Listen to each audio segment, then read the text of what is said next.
History teaches that Custer made his last stand at the Little Bighorn. But what if the story you know is only half true? One Lakota warrior, Chief Gall, witnessed it all, and his account doesn't just question the official version, it turns it upside down. From desperate retreats and jammed rifles to savage hand-to-hand combat, Gall's forgotten testimony reveals a version of this legendary battle most Americans have never heard.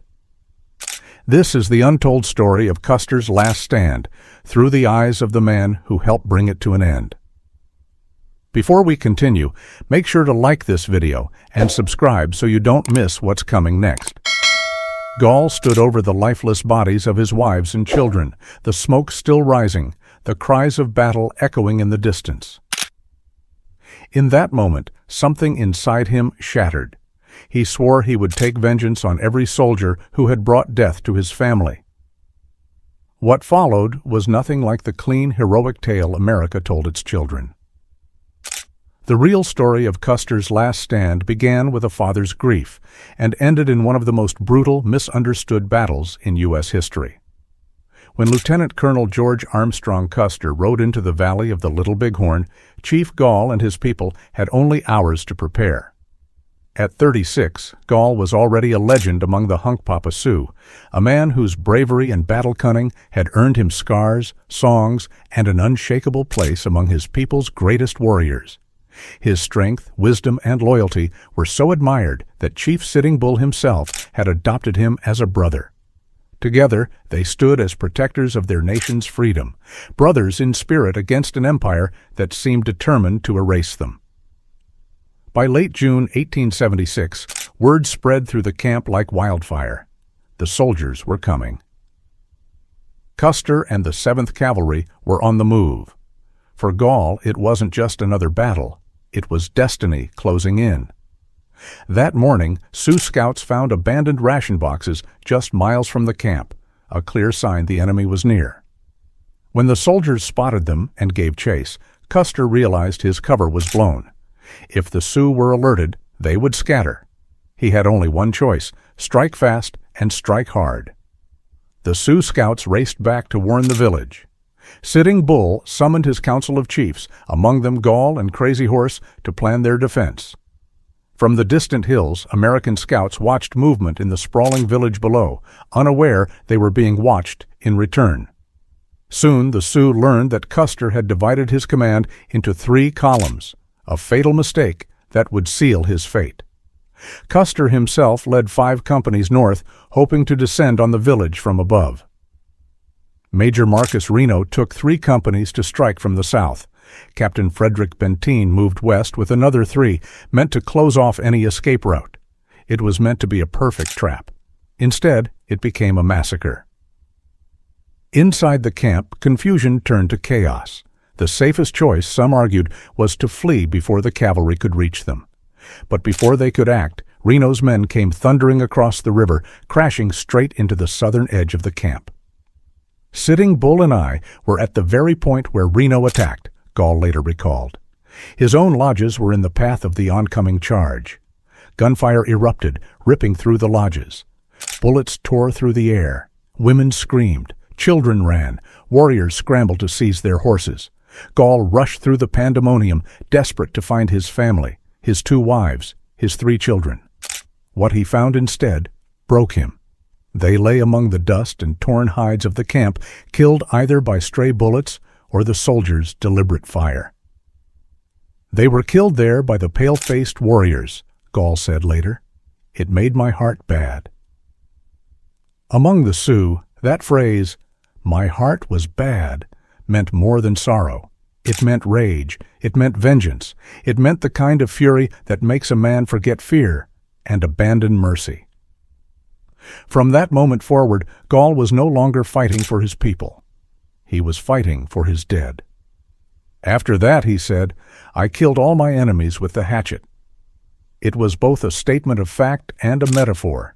He cast aside the rifle and fought hand to hand, the way of a warrior whose soul burned for justice.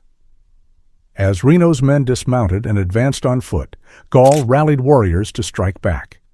Though Sitting Bull's name would forever be tied to the battle, He did not fight that day. Instead, he performed sacred rites, making medicine, calling upon the spirits for strength. The real leadership on the battlefield fell to Gaul and Crazy Horse, two men whose fury turned the tide of battle. Their counterattack came swift and hard. Warriors poured out of the timber surrounding Reno's companies. Bullets tore through the cavalry ranks as the Sioux charged again and again.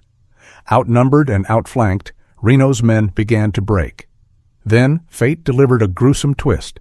Among Reno's soldiers was Bloody Knife, a half-Hunkpapa, half-Arikara scout who had once lived among Gaul's people. Gall had always despised him, calling him a traitor. Bloody Knife's hatred ran just as deep. Gall had killed several of his brothers and even his son in earlier conflicts. Now the two mortal enemies faced each other again across the battlefield.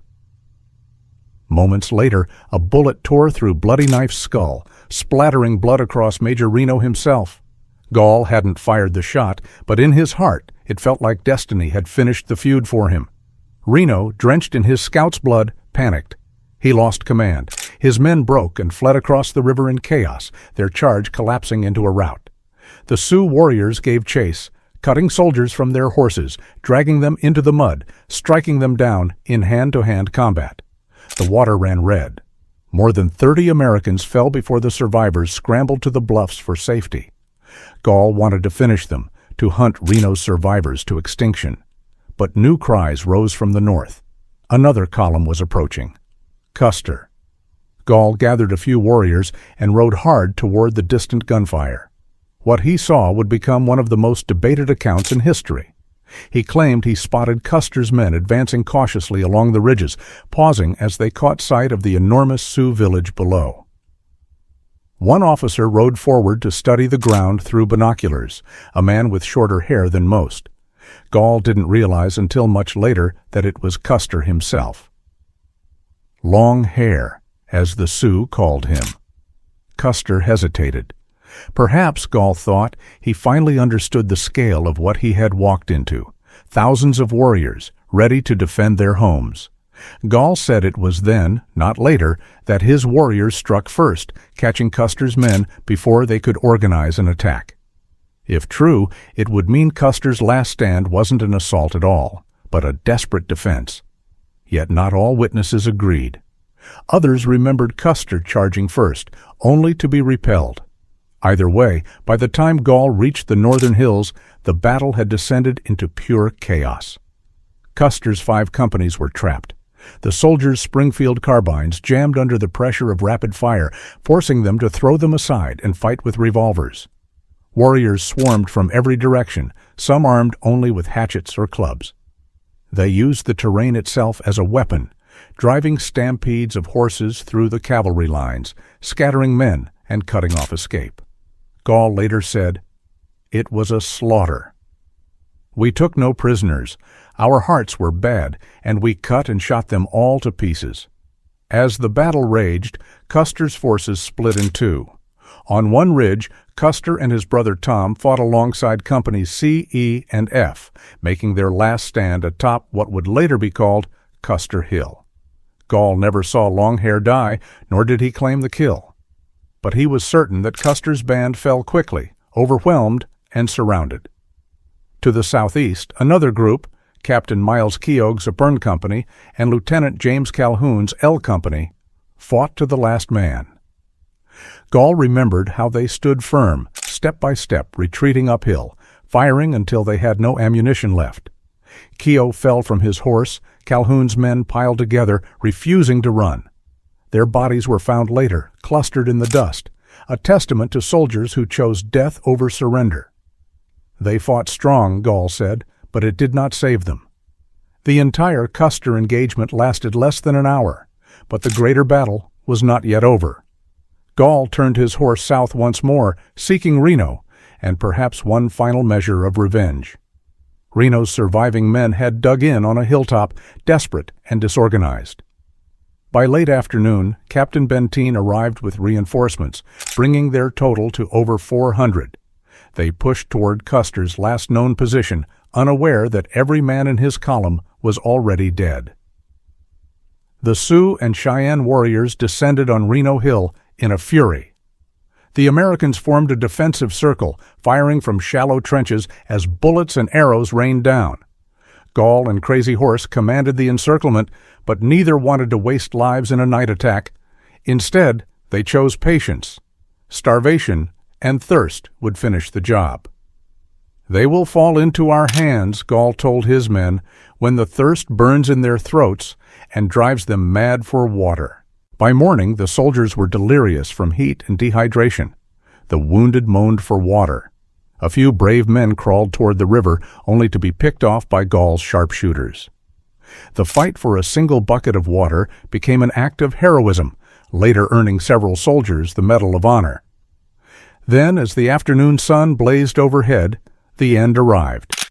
Sioux scouts on the bluffs saw dust clouds rising on the horizon. The Big Dust, Gaul called it. It was General Terry and General Gibbon's forces approaching. The army was closing in. The signal went out. It was time to disappear. Sitting Bull ordered the camp broken, and by sunset, the great Sioux village was on the move, slipping westward into the Bighorn Mountains. The Battle of the Little Bighorn, or as the Sioux would call it, the Battle of the Greasy Grass, was over. For the Sioux and Cheyenne, it was a stunning victory. For the U.S. Army, it was a national humiliation. But that victory was short-lived. Within months, the American military unleashed an unrelenting campaign of retribution. Villages were burned, herds slaughtered, and by year's end, the Sioux were forced to surrender or flee. Gaul followed Sitting Bull north into Canada, clinging to the last shred of freedom. But even that wouldn't last. In time, the two brothers-in-arms grew apart. Gaul eventually returned to the United States, settling at Standing Rock Reservation. There, he did something no one expected. He embraced Christianity, made peace with the government, and even became friendly with American officials. To some, it was betrayal. To others, it was survival. In 1886, 10 years after the battle, Gaul returned to the Little Bighorn as an honored guest for a commemorative ceremony. For the first time, Americans listened to the story from the other side. Speaking in Lakota English and sign language, Gaul tried to explain what had really happened and what it had cost, but the story he told was never fixed. Each retelling changed, details blurred, events rearranged. Newspapers like the Chicago Tribune and St. Paul Pioneer Press published conflicting versions. In some, Gaul said he fought Reno. In others, only Custer. In one, his family's death vanished from the tale entirely. Was Gaul shaping his story for different audiences? Were reporters mishearing, mistranslating, or simply embellishing? Historians still argue about it to this day. Yet no matter the inconsistencies, one truth stands unshaken. Gaul's voice gave America something it had never heard before, the native side of the story. His testimony, raw and human, pierced through a century of myth-making and forced history to confront its other half. And through it all, the image of Gaul remains, a warrior, a father, a survivor, standing over the ashes of his world, determined that the memory of his people and the truth of that bloody day on the greasy grass would never be buried again.